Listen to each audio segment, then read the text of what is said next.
Bato de Gloria. Wow.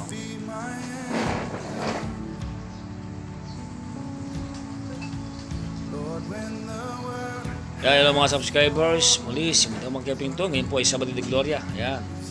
So ito po tayo kay Roque Tiotingco. So ginagawa niya po yung papalakas po ng lower limb, lower back.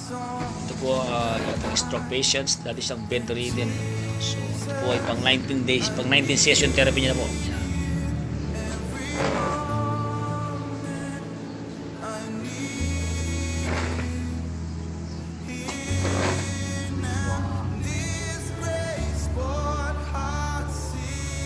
Bang nag-improve na eh.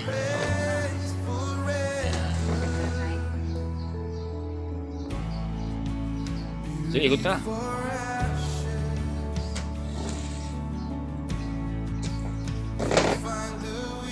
Oops, ekis siya pare. Umuwi ekis siya.